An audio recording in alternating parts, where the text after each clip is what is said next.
aqui o nosso segundo momento de Aprendendo com os Mestres. Eu confesso a vocês que,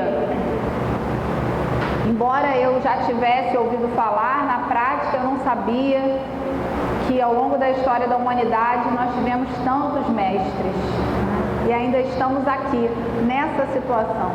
Com tantos mestres que já vieram antes de nós, e muitos de nós ainda insistimos em não segui-los.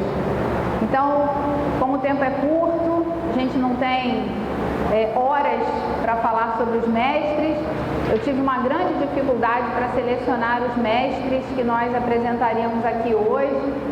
Selecionei 3, que eu vou mostrar para vocês, que também suas histórias calam fundo no meu coração. Achei que seria uma ingratidão se eu não mencionasse alguns deles que eu falaria aqui. Embora sem dúvida tenhamos muitos outros para conhecer, para discutir, para falar sobre sua personalidade, sua forma de vida. O trabalho da semana que vem já está pronto, mas se houver tempo eu ainda incluo alguns outros que lamentavelmente eu acabei tendo que deixar de fora, mas decidi que precisava fazer essa homenagem a um dos mestres aqui, a todos os 3 que a gente vai falar, mas a um especial.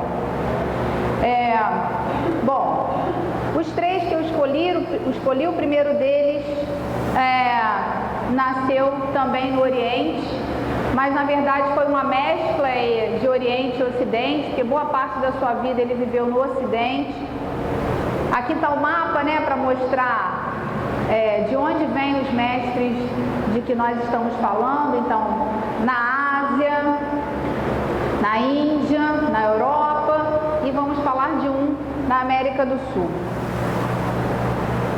O primeiro que a gente começa abordando é o Mohandas Karamchand Gandhi, que nasceu em Porbandar, no Ocidente, no litoral ocidental da Índia, em 2 de outubro de 1869, filho de um político local dessa região chamado Kaba, um homem influente. Embora o lugar fosse bem pequeno, seu pai era um político bastante influente. Seu pai casou 4 vezes e ele foi o filho caçula da 4ª esposa. E o pai ficou viúvo as 4 vezes. Só curiosidade, né? De que isso nos adianta? Mas a gente bem que gosta de saber um pouco da vida alheia, né? Então, o Gandhi foi o caçula do 4º casamento do pai. Desencarnou em Nova Delhi em 30 de janeiro de 1948, vítima do ataque de um fanático, um hindu fanático, porque a vida de Gandhi, a gente vai falando daqui a pouco, foi na tentativa de unir as pessoas, unir os povos, unir as religiões, e esse homem não entendeu a proposta de Gandhi, e aí ele desencarnou lá aos 79 anos. Foi chamado pelo povo de Mahatma, que no sânscrito quer dizer a grande alma. Então, Mahatma não foi o seu nome de batismo, ele adotou esse nome, recebeu esse nome do próprio povo indiano por conta das causas que ele foi abraçando, principalmente para libertar o povo do colonialismo, né, do poderio britânico. Ele teve uma educação relativamente boa na sua infância e adolescência, casou aos 13 anos, porque dessa casta de que ele fazia parte era uma tradição casar jovem, os casamentos eram arranjados. A sua esposa tinha 14 anos quando eles se casaram, tiveram 4 filhos, né? E quando ele já estava próximo de 17, 18 anos, os pais mandaram que ele fosse estudar direito, já que o pai era político, queria que o filho fosse advogado, estudar direito em Londres. E aí ele ficou lá por 4 anos, fez a faculdade de direito em Londres, teve todo esse contato com o Ocidente, né? Ele conta que ele teve muito mais contato com o Ocidente do que com o Oriente. Então, as suas raízes da religião hindu que era típica, né, que era característica do seu povo, ele teve contato bem mais tarde. Nessa fase aí de juventude, ele teve contato com vários conhecimentos, né, mas viveu como um cavalheiro inglês, né. Ele é vegetariano, vou falar sobre essa dedicação de Gandhi a ser vegetariano, como era comum na sua casta. Quando ele foi para Londres, a mãe inclusive pediu para que ele prometesse que ele não usaria álcool, nem se envolveria com mulheres e que também não comesse carne. E ele teve uma dificuldade enorme em Londres para encontrar restaurantes vegetarianos, mas ele manteve esse seu princípio, né, de não comer carne, porque ele achava que seria uma agressão com os animais também. Então ele foi essa mescla incomum aí do Oriente com o Ocidente. Embora tenha nascido na Índia, viveu boa parte da sua vida em Londres, depois na África do Sul.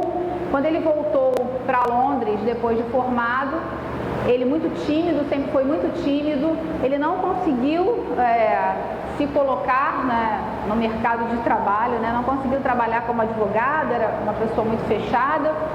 E aí ele teve a oportunidade de defender uma causa de uma empresa na África do Sul e ele foi para trabalhar por 1 ano, acabou ficando 5.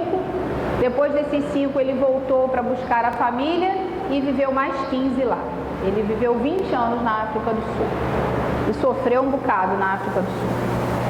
A causa de Gandhi na África do Sul, ele começou a perceber que havia uma discriminação racial muito grande, né, porque havia indianos também lá, e o povo local discriminava, considerava seres inferiores os indianos. Ele, depois de ler muitas obras, inclusive Leon Tolstói, ele chegou à conclusão de que deveria investir para mostrar que todos eram iguais, que os indianos não deveriam ser discriminados. Com isso foi extremamente perseguido, esteve preso várias vezes, foi humilhado várias vezes. Numa determinada ocasião ele estava num trem e aí um branco entrou no trem e pediu para ele levantar do lugar, porque aquele lugar só podia ser ocupado por brancos, e ele simplesmente não respondeu, se recusou a sair do lugar, mas sem violência, e ele foi agredido a pontapés, a socos,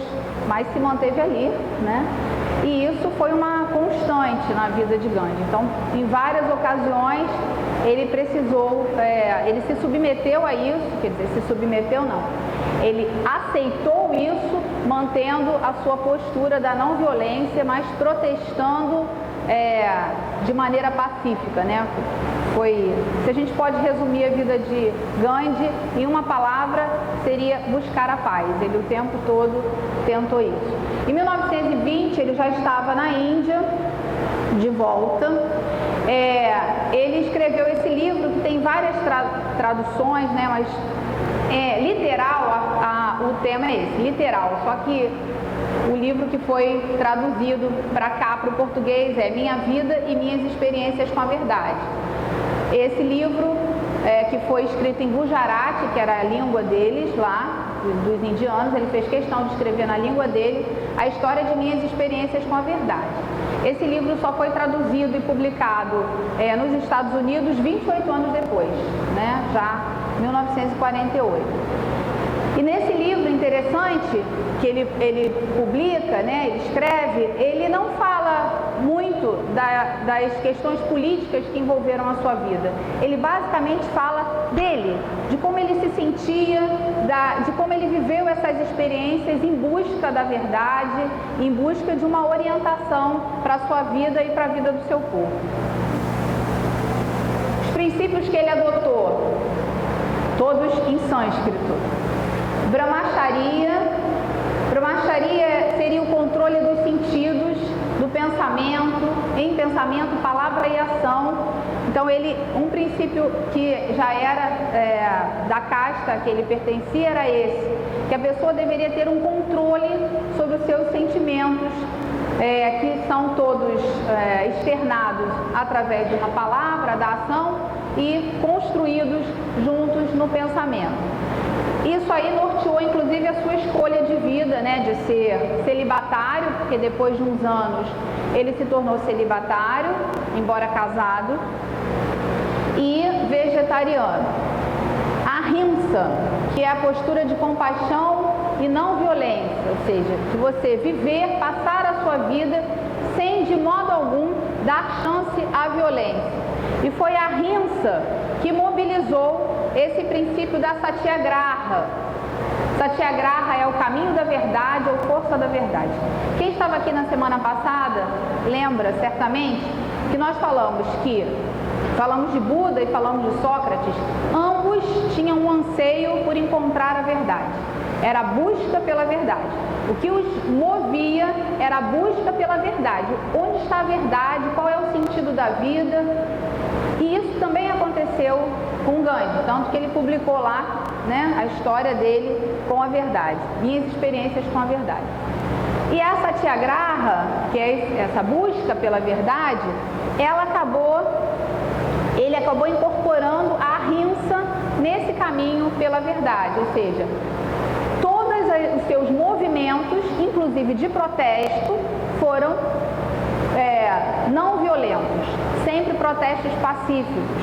Depois que ele leu Leon Tolstói e outros autores, ele descobriu a desobediência civil, ou seja, ele desobedecia às leis, quando ele não concordava com as leis, fazendo protestos pacíficos.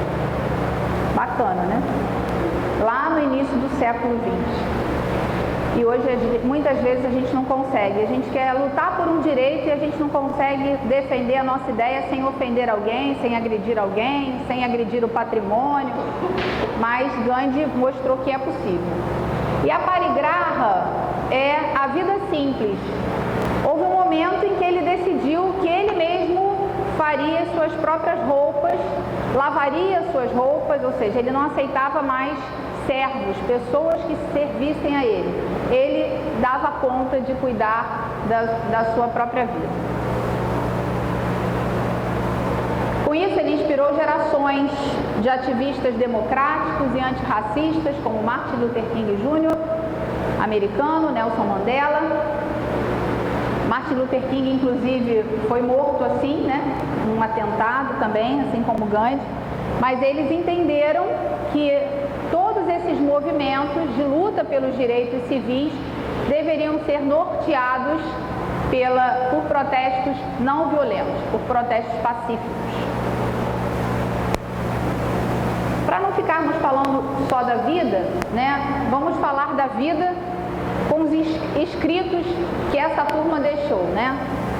Gandhi, dentre as inúmeras frases, existem vários livros só com frases de Gandhi. E ele certa vez disse: eu preferia que tudo que está escrito, que foi escrito por mim, ou que escreveram de mim, sumissem com a minha morte e só ficasse a minha história de vida para a posteridade, né? Por outra ocasião ele disse: não quero seguidores, quero companheiros. Não quero que o gandhismo surja no mundo, porque é um risco haver com o gandhismo sectarismo. E eu ficaria muito triste onde eu estivesse se percebesse que tudo que eu fiz acabou resultando num sectarismo, numa divisão, justamente o contrário do que ele planejava, né? Então, dentre as centenas, talvez quase milhares de frases de Gandhi, centenas com certeza, eu selecionei algumas que eu acho que mostram muito claramente para nós o perfil dessa alma, né? Ele diz sobre Deus: creio em uma providência inescrutável que preside nossos destinos. Chamem-na de Deus ou pelo nome que mais lhe agradar. Os hindus, eles têm várias divisões, né? Mas, em geral, eles não são monoteístas. Eles têm o deus Brahma, que é o superior lá, mas eles têm outros deuses.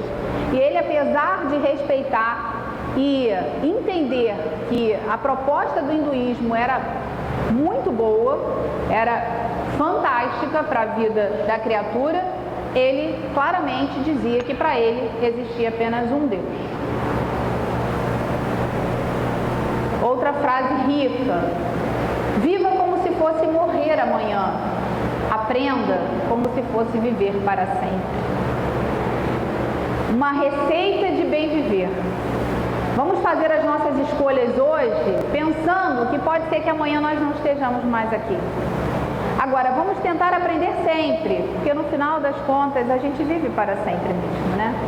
Então, essa proposta de Gandhi é uma proposta revolucionária, ousadíssima, que ele está dizendo: olha só, ninguém é melhor do que ninguém, ninguém sabe tudo, a gente sempre tem o que aprender e a gente sempre tem que buscar ser melhor.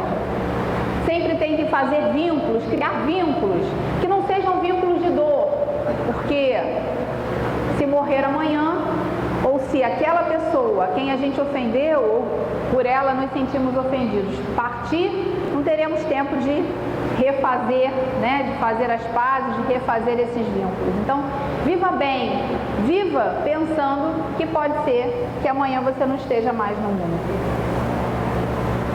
Quando ele fala de religião,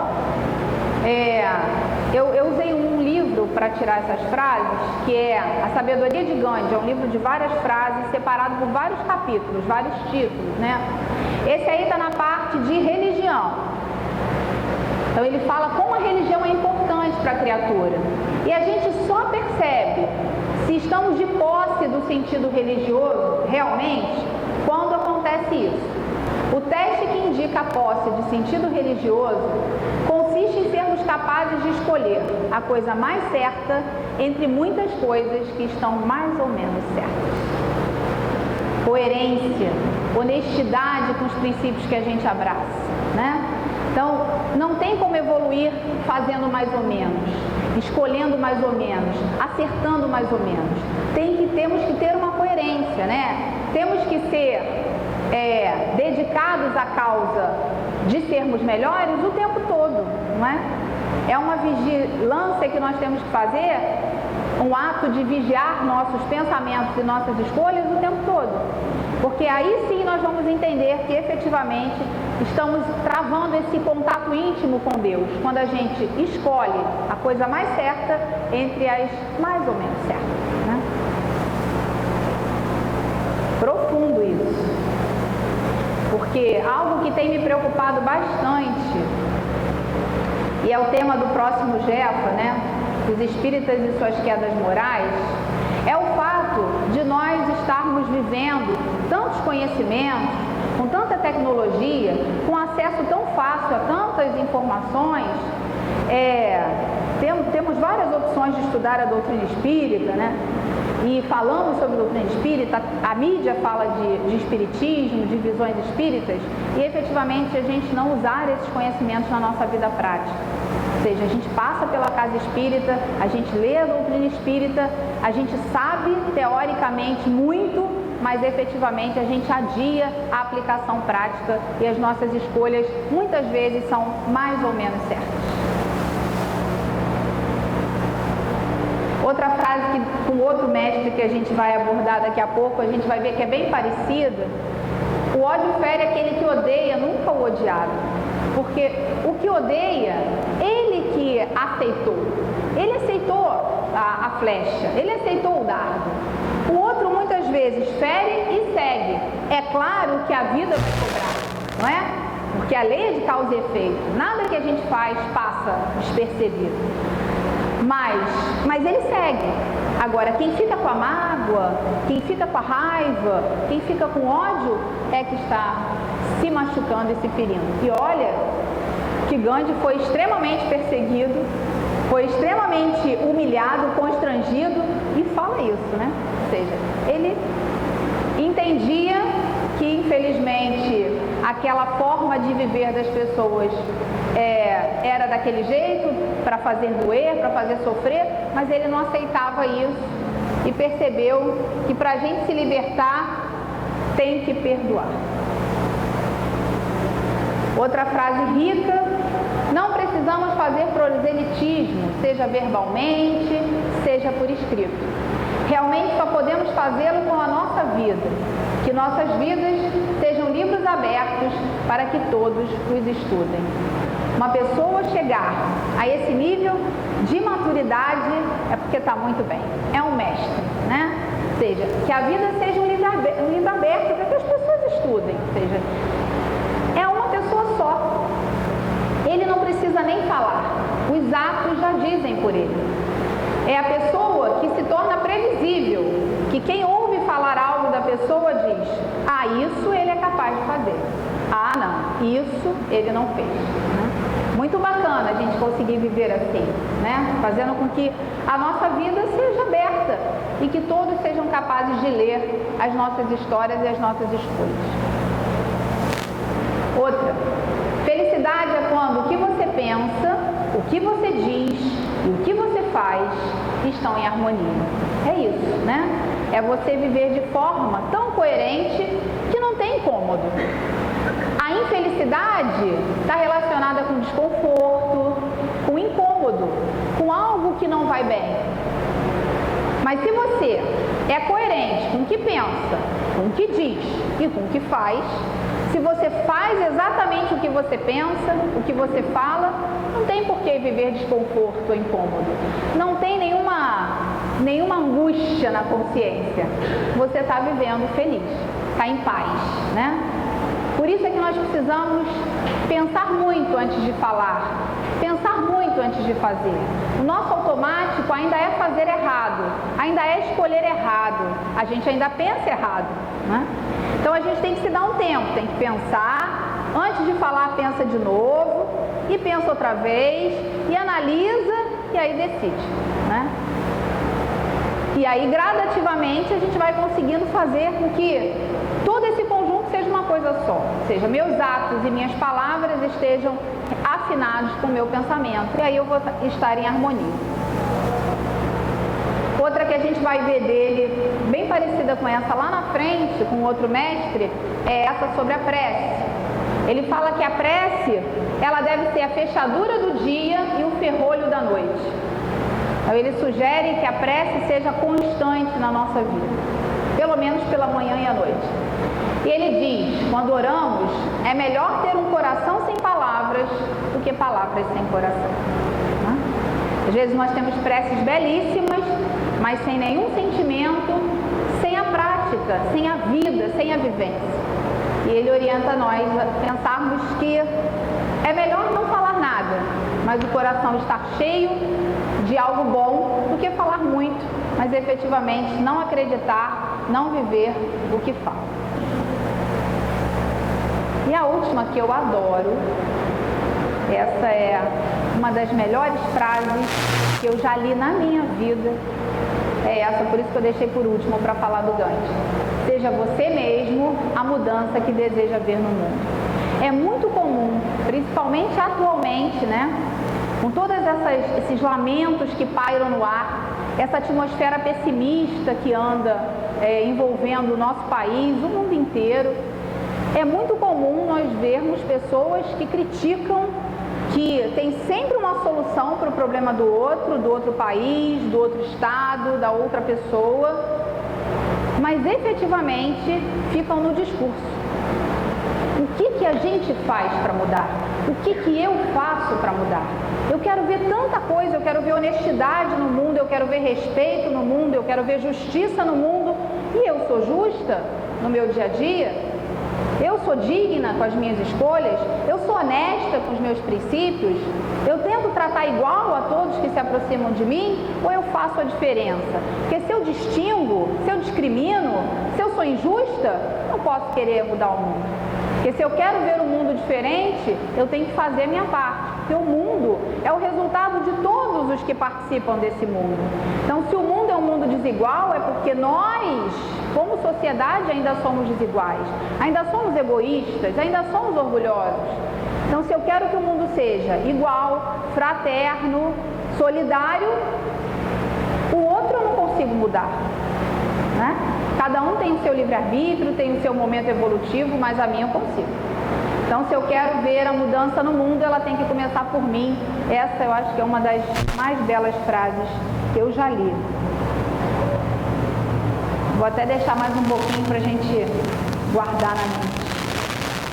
Quando a gente for reclamar do mundo, façamos uma autoanálise primeiro.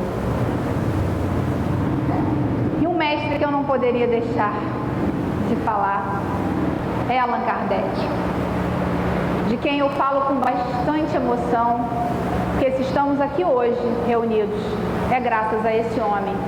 E nenhum de nós tem a noção exata de como foi difícil para ele deixar o legado que deixou para nós. Durante os anos, que foram só 14 anos da vida desse homem, a vida desse homem foi para construir as bases de uma nova sociedade. Não tinha mais lazer, não tinha mais férias, não tinha mais descanso, noites mal dormidas, para conseguir consolidar esse edifício que nós temos hoje. Então, dentre tantos outros mestres que eu poderia escolher, não pude, de modo algum, deixar Hippolyte Léon Denisard Rivail de fora, que é alguém por quem eu trago uma gratidão enorme. Se ele não tivesse tomado a decisão, lá em 1855, de entender melhor aqueles fenômenos, de perscrutar, de investigar, de questionar, nós não estaríamos aqui agora e sei lá onde eu particularmente estaria agora. Então, infelizmente o tempo vai ser curto, a gente não vai conseguir talvez mostrar a beleza dessa alma. Nós sabemos vários detalhes da vida de Kardec, detalhes históricos, mas eu tive, felizmente, a oportunidade de ter acesso a livros que falavam do dia a dia dele nessa organização da doutrina, e eu confesso a vocês que em vários momentos me emocionei profundamente. Tamanha a pressão que esse homem sofreu para deixar esse trabalho consolidado. Nós não temos ideia, nós que somos pequenininhos agora, espíritas, para mantermos nosso dia a dia de trabalho na doutrina, de vez em quando enfrentamos vários desafios. Imagina esse homem que teve que montar as bases desse edifício que hoje tantos de nós habitamos. Bom, ele nasceu em 1804, nasceu antes de Gandhi, mas eu coloquei ele no meio para fechar com o último mestre de hoje.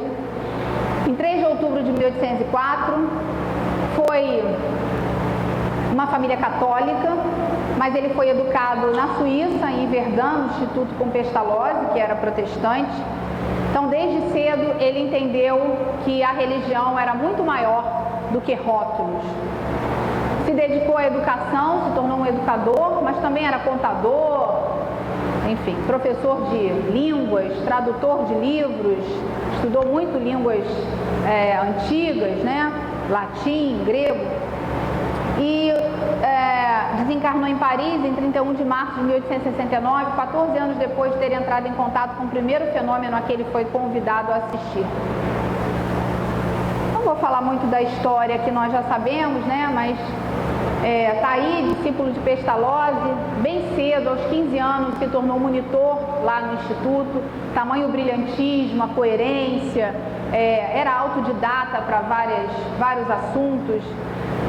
E aí, em 1855, ele tem contato com os fenômenos das mesas girantes. Ele relutou bastante a entrar em contato, porque ele achava que era tudo pueril, era brincadeira da sociedade. Mas quando ele efetivamente aceitou o convite de um amigo muito querido, a quem ele respeitava muito, ele percebeu que alguma coisa diferente tinha ali e foi investigar. Seu espírito crítico, disciplinado, fez com que ele fosse investigando e conseguiu entender que aquelas comunicações todas eram de espíritos.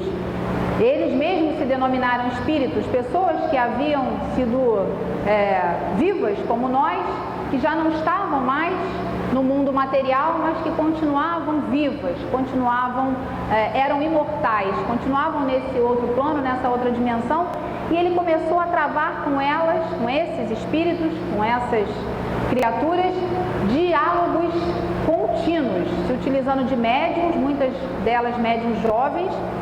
Algumas, infelizmente, se deixaram levar pela vaidade e se perderam, mas algumas ele conseguiu manter numa linha, né, numa diretriz, porque aí o fenômeno saiu do palco de um espetáculo para se tornar um recurso bem grande de uma nova forma de vida, né? Ele conseguiu, foi muito difícil para ele conseguir fazer com que todos esses acontecimentos que envolviam a sociedade da época, e conseguir fazer com que daí saísse realmente uma filosofia e não apenas momentos de distração para as pessoas.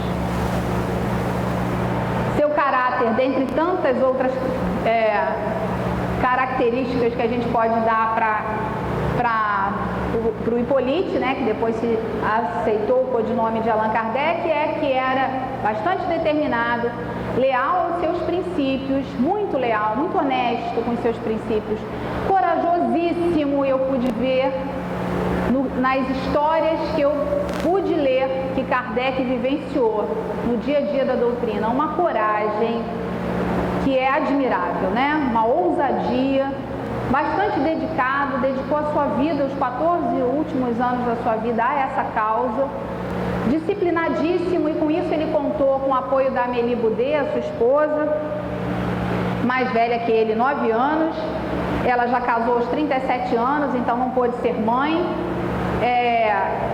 mas eles adotaram como filho,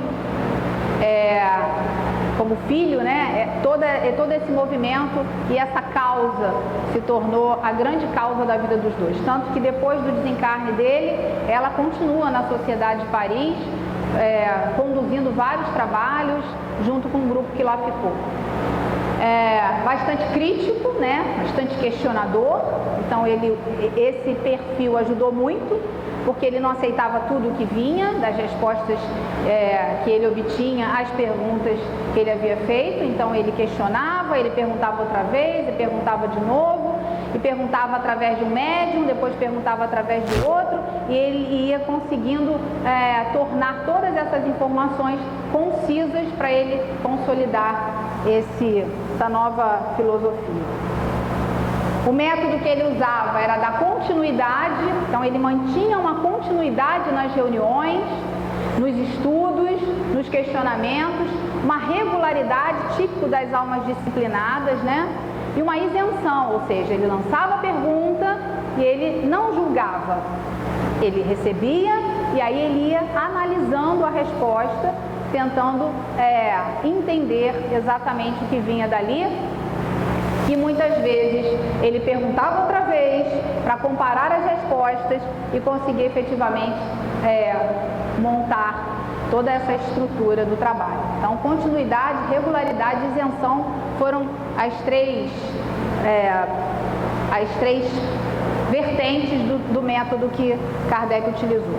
Ele acabou adotando o pseudônimo de Allan Kardec, né? Ele acabou sabendo que tinha sido uma encarnação sua, ele recebeu esse nome numa encarnação como druida, e ele escolheu isso porque ele já tinha, como Hippolyte Léon, como educador, matemático, ele já tinha muitas obras, várias obras publicadas, e ele não quis absolutamente misturar, né, e fazer com que, induzir as pessoas a adquirirem o livro, porque acreditando que o livro era de autoria dele, porque a todo instante ele disse que essa doutrina não era de uma pessoa, essa doutrina pertence aos espíritos, ela não tem um dono.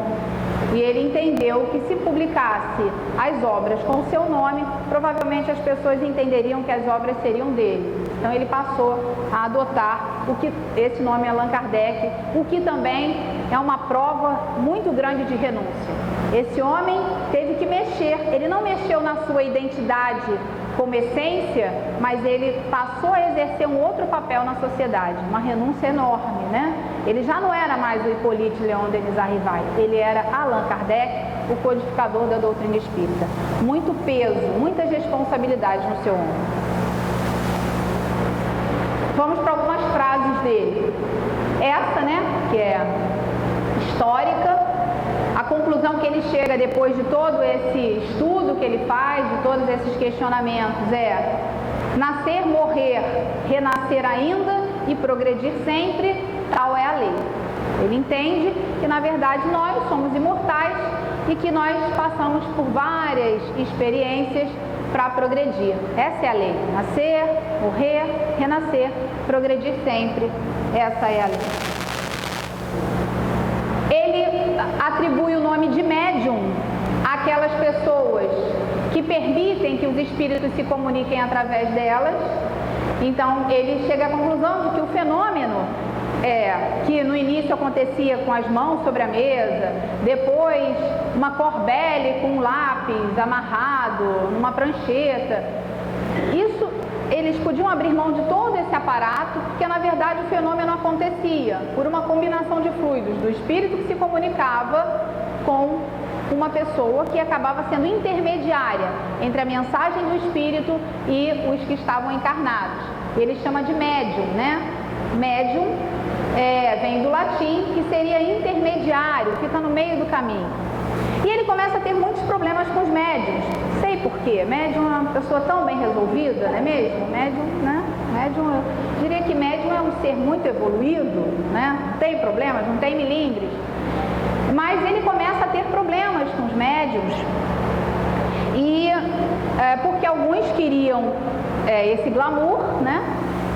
Porque foi ficando algo muito comentado, que ultrapassou as fronteiras da França, foi pela Europa, e começaram a surgir, infelizmente, muitos charlatães que de alguma forma manchavam a imagem da doutrina espírita, porque descobriam que eram pessoas que estavam forjando fenômenos, e ele tinha que ir lá para defender, dizer, mas isso não é a doutrina espírita. O fato dessa pessoa estar forjando, desse fenômeno ser uma farsa, de modo algum aniquila a existência de comunicações dos espíritos, de uma doutrina que está vindo atrás disso.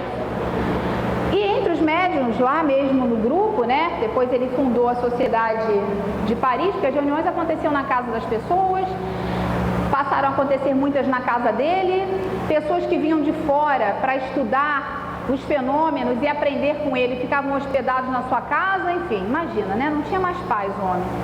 E aí ele achou por bem alugarem um prédio e fundarem a Sociedade Espírita de Paris, que também teve uma série de pressões, uma série de resistências, achando que ele estava querendo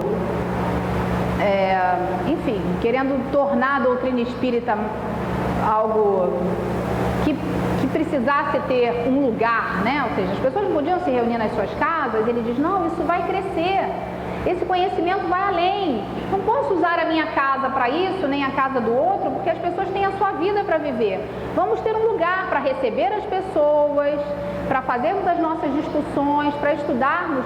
De modo algum ele queria colocar essa doutrina nova em evidência, porque naturalmente ela já foi ficando em evidência. E aí, numa determinada reunião na Sociedade Espírita de Paris, um determinado médium se incomodou bastante, porque ele não foi chamado para ser o médium de uma determinada evocação, levantou magoadíssimo e disse que aquela atitude era imperdoável e saiu batendo pé. E as pessoas pediram para que Kardec se posicionasse. Por quê? O que você vai fazer? Ele foi embora, né? Olha só, a pessoa foi embora magoada, você não vai fazer nada? E aí ele responde assim, imperdoável. Conceber esta palavra nos lábios de pessoas que se dizem espíritas, eis aqui uma palavra que deveria ser riscada no vocabulário espírita. E aí continua a conversa, e eles dizem, mas você não vai tentar convencê-lo? E ele falou, não tenho tempo para isso. Meu tempo é curto, tenho muito o que estudar, tenho pessoas para orientar, um vai, centenas vêm. E às vezes a gente pensa, quando a gente tem alguma postura, até na casa espírita a gente vê um comportamento assim, nós dizemos, nossa, que falta de caridade, né? E ele disse, faltamos com a caridade quando deixamos de atender aquele que quer. O que não quer precisa ter seu tempo para querer. Então essa frase eu achei belíssima, porque pode ser, talvez não, mas pode ser que alguns de nós, em algum momento da nossa história com a doutrina espírita, tenha se sentido menos valorizado e pense assim, imperdoável me tratarem desse jeito, ou imperdoável ter acontecido isso. se a gente aprende com essa doutrina, e semana que vem a gente vai detalhar mais isso, que devemos ser pessoas melhores e que ser melhor passa pela compreensão, pelo perdão, como que nós pronunciamos uma palavra dessa, proferimos a palavra imperdoável, né? Então ele diz, eis aqui uma palavra que deveria ser riscada do vocabulário espírita.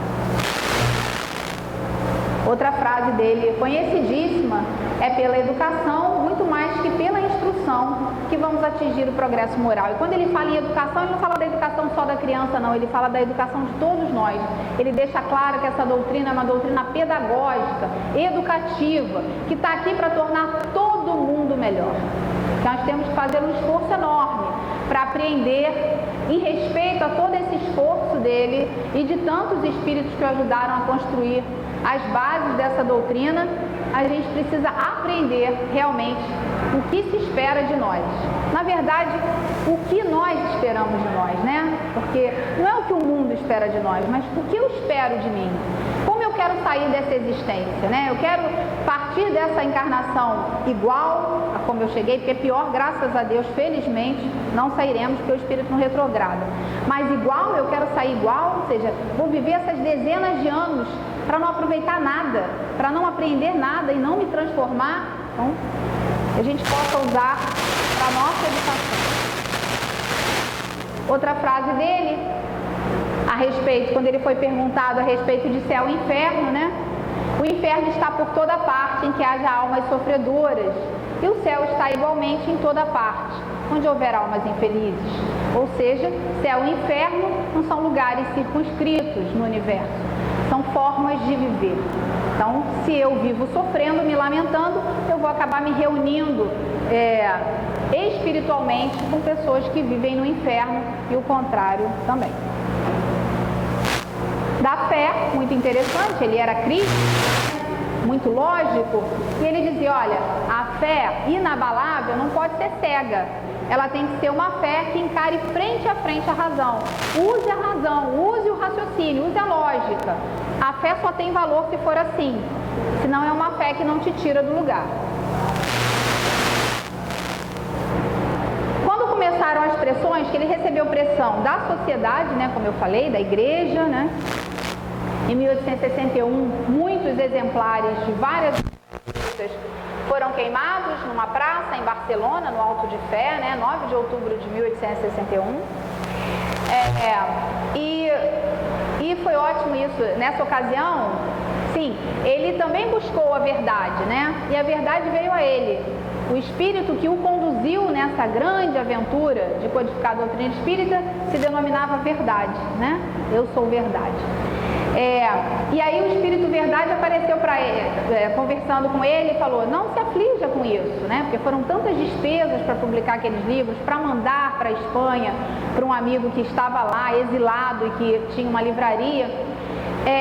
E aí o bispo resolveu queimar, porque achava que era uma heresia. E o Espírito Verdade disse para ele, calma, isso fará com que essa doutrina se torne mais conhecida ainda. Porque vai suscitar a curiosidade das pessoas. Desse mal sairá um bem maior. E realmente, em 2 anos,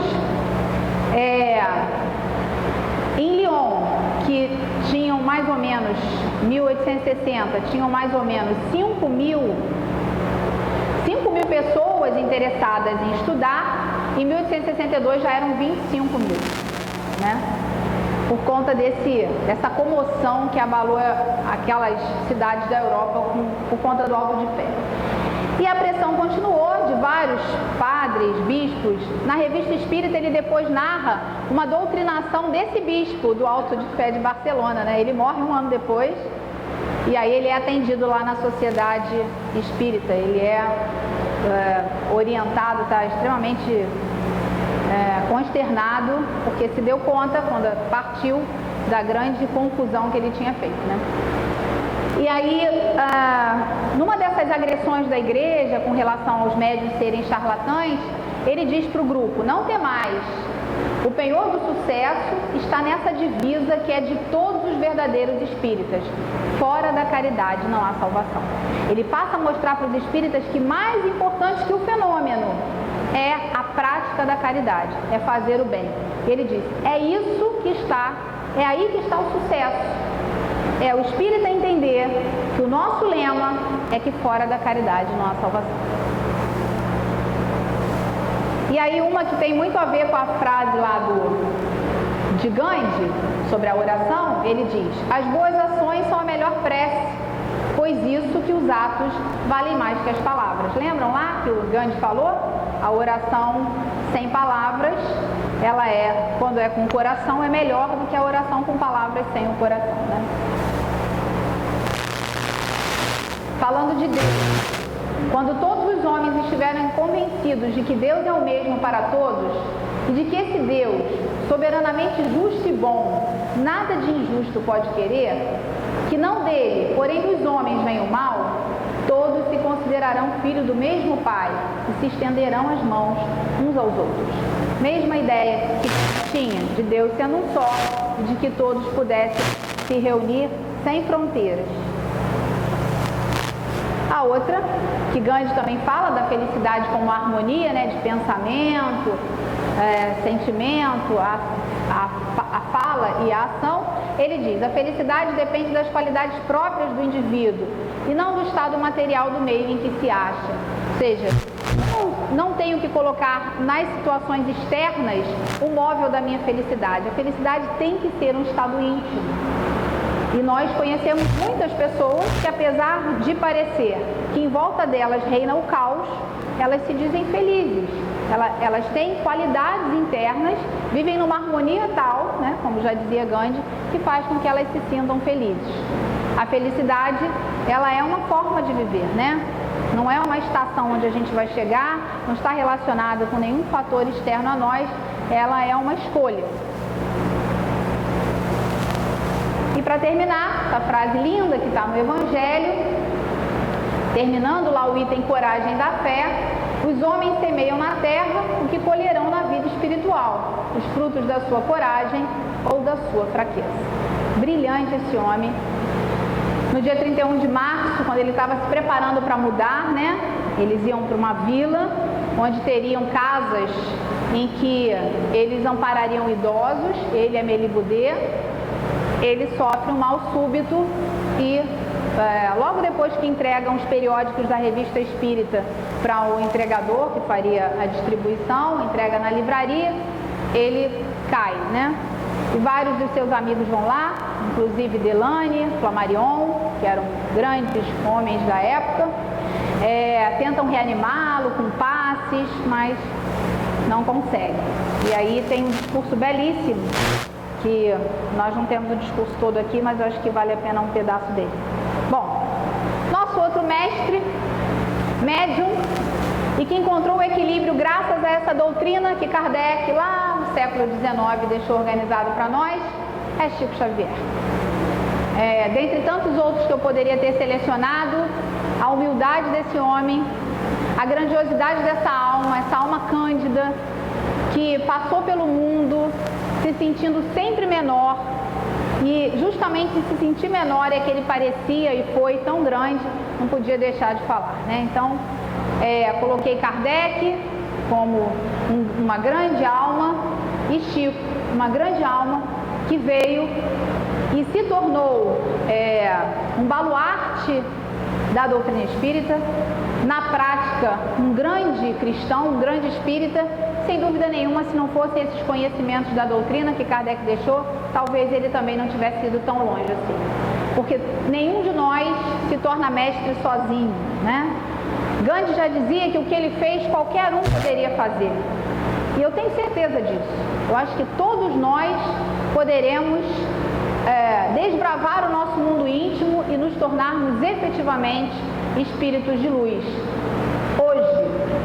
Claro que com as diversas encarnações nós chegaremos lá, mas eu digo hoje, se fizermos as escolhas certas agora.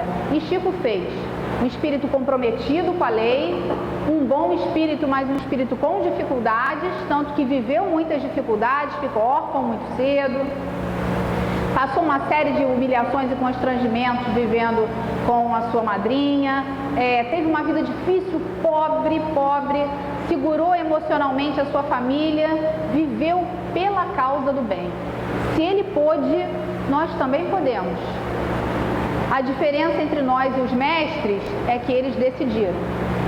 E muitas vezes nós ficamos sempre na dúvida. A gente sempre fica nas coisas mais ou menos certas, e não nas coisas mais certas, né?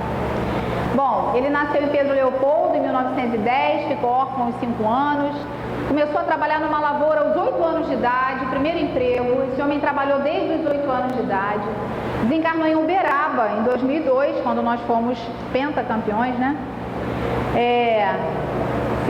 Na Copa do Mundo, ou seja, ele dizia isso: eu quero partir quando o país estiver feliz, né? E foi assim que aconteceu. Quando a gente faz o bem, o mundo conspira a favor, né? Então os nossos pedidos são atendidos, né? Nossas preces são ouvidas. Ele trabalhou como vendedor, datilógrafo, tecelão, psicografou mais de 400 livros, uma mediunidade muito diversificada, mediunidade de psicografia, de psicofonia, efeitos físicos. Foi o escritor brasileiro de maior sucesso comercial, que mais vendeu na história. E nunca ficou com um tostão da venda dos livros, sempre cedeu todos os direitos autorais dos livros para instituições de caridade. Psicografou mais de 10.000 cartas de espíritos desencarnados para consolar a sua família. Nunca cobrou nada por isso. Várias histórias de Chico Xavier muito interessantes, que eu não sei se nós teremos condições, já sei que não teremos condições de contar, porque não dá tempo. O caráter de Chico, humilde que a gente coloca lá em cima, em primeiro lugar, cordial, benevolente, dedicado, perseverante, resignado, muito disciplinado, extremamente disciplinado. Com relação à humildade, eu tenho uma história para contar bem rapidinha, que ele estava psicografando lá no Centro Espírita Uberaba. Quem conta isso é o Arnaldo Rocha, né, marido da Meimei, viúvo da Meimei, que ficou muito amigo dele, se conheceram na rua. Bem interessante essa história, mas não vai dar tempo de contar. Depois que a Meimei já tinha partido. Eles se esbarram e aí Chico diz: desculpa, Naldinho. E ele diz: Naldinho? Quem chamava ele de Naldinho era Meimei. E, enfim, aí trava-se um diálogo e ele fica impressionado, aquele homem que ele nunca viu, como é que chama ele de um apelido que a esposa, de que ele estava viúvo há algum tempo, só a esposa chamava, né? E aí é muito legal. Com relação à humildade, dentre tantas coisas, numa determinada ocasião ele estava psicografando no centro, um expositor foi fazer a palestra, enquanto o expositor fazia a palestra, ele psicografava. E aí, num determinado momento, o expositor começou a elogiar muito ele, né? Muito, falar das suas qualidades, enfim. E aí começou a quebrar lápis, ele começava a escrever, o lápis furava o papel, rasgava o papel, e numa agitação enorme, quando terminou a palestra, ele chamou o expositor num cantinho, lá num cômodo, e logo depois, minutos depois, o expositor saiu cabisbaixo, nem conversou com ninguém, foi embora.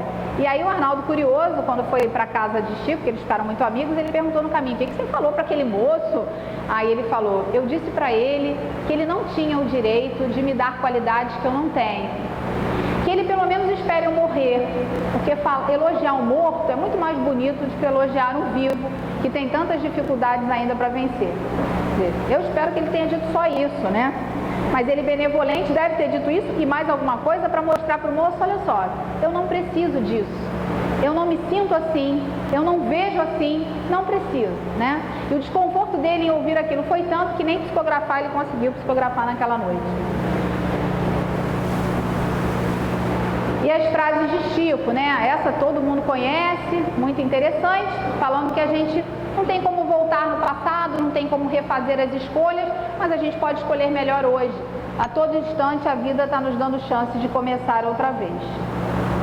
Muito interessante também, não exija dos outros qualidades que ainda não possui, ou seja, não cobra das pessoas o que você ainda não pode dar. Primeiro se avalie, primeiro se analise, depois você pode então cobrar dos outros. Ele não cobrava de ninguém, porque no fundo ele achava que tinha muita estrada para caminhar. Agora vejam, hein? Chico Xavier, com essa forma especial de viver, extremamente benevolente, extremamente gentil, não se sentia capaz de exigir dos outros o que ele achava que não tinha. Essa é outra frase que eu gosto muito dele, muito, muito. Eu diria, para mim, é a que eu gosto mais também. Aos outros eu dou o direito de ser como são. A mim dou o dever de ser cada dia melhor, né? Então, os outros vão fazer as escolhas deles. Agora eu tenho que saber escolher certo, porque eu só controlo as minhas escolhas mesmo, não as dos outros. Se você deseja vencer, aprenda a sorrir além do cansaço. Esperança vitoriosa é aquela que não deixa de trabalhar. Bem parecida com a de Gandhi, né? Mas ele não usou o termo autoobsessão, ele falava que o ódio fere a quem sente e não a quem ofendeu. O sentimento de ódio é um processo de autoobsessão, e é mesmo, né? Quando a gente odeia alguém, a gente, na verdade, está se destruindo, né? Está se envenenando. O ódio é um veneno que a gente vai tomando aos poucos. Tem coisas que o coração só fala para quem sabe escutar, né? Bem profunda também, ou seja, nem todo mundo entende a mensagem da mesma forma, então tem que ter ouvidos de ouvir para efetivamente entender a mensagem. Eu gosto muito dessa também. Ele conta que quando ele tinha 5 anos, antes da mãe desencarnar, minha mãe sempre falava que a felicidade era essencial na vida. Quando eu estava na escola, eles me perguntaram o que gostaria de ser quando crescer. Escrevi, feliz. Eles me disseram que eu não tinha entendido a tarefa. E eu disse a eles que eles não tinham entendido a vida. Né? É isso. Pois é, exatamente. Às vezes a gente não entende a vida. E quando a dor vem, é que a gente entende que era feliz e não se dava conta disso. Né? Então, nós temos que escolher todos os dias sermos felizes. E essa é a última frase que Alexander Delany, né, está Alexandre ali, mas é Alexander Delany, faz no túmulo de Kardec. Esse é o túmulo de Kardec, lá no cemitério de Montmartre, lá em Paris, né? É muito visitado, inclusive, essas flores são sempre trocadas. Eu nunca estive em Paris, mas quem foi, já foi visitar, disse que é bem bonito. E eu deixei aí no final de Kardec, no final de Gandhi e no final de Chico, que eu acho que serve para os três. Obrigado pelas lágrimas que enxugastes, pelos desesperos que acalmastes e pela esperança que fizestes brotar nas almas abatidas e desencorajadas. Obrigado, 1000 vezes obrigado. Eu encerro o trabalho de hoje com esse agradecimento a todos esses mestres que, com os seus ensinamentos, enxugam nossas lágrimas, acalmam nossos desesperos e fazem brotar em nós uma esperança, né? Que Deus nos ama e que efetivamente nós nascemos para ser felizes. Muito obrigada, até semana que vem. Semana que vem tem mais.